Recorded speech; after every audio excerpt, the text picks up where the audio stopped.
નમસ્કાર મિત્રો, જય જવાન જય કિસાન।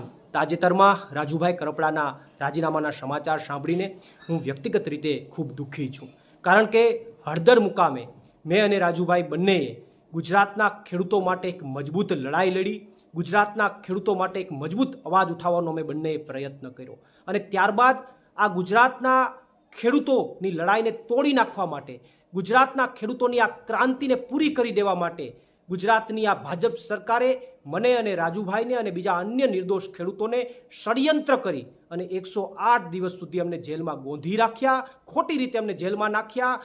જેલમાં પણ આ ભાજપની સરકારે અમને યાતનાઓ આપવામાં કંઈ બાકી ન રાખ્યું, અમને હેરાન કરવામાં કંઈ બાકી ન રાખ્યા, અમારી ઉપર પ્રેશર બનાવવામાં પણ આ ભાજપની સરકારે કંઈ બાકી ન રાખ્યું। અને એટલા માટે મને શંકા છે કે બીજેપીની આ પ્રેશર ટેકનિકના કારણે ક્યાંક અને ક્યાંક રાજુભાઈએ રાજીનામું આપ્યું હોય એવી મને શંકા છે। પરંતુ હજુ પણ અમારા પાર્ટીના તમામ નેતાઓ અને મારે પણ રાજુભાઈ કરપડા સાથે વાત થઈ નથી। અમે એમની સાથે જ્યારે વાત કરીશું ત્યારે અમને ચોક્કસથી યોગ્ય કારણ જાણવા મળશે અને જ્યારે યોગ્ય કારણ જાણવા મળશે ત્યારે ચોક્કસથી અમે ગુજરાતની જનતા સામે એ યોગ્ય કારણ મૂકીશું। આભાર। પ્રવીણ રામ, પ્રદેશ ફ્રન્ટલ અધ્યક્ષ, આમ આદમી પાર્ટી।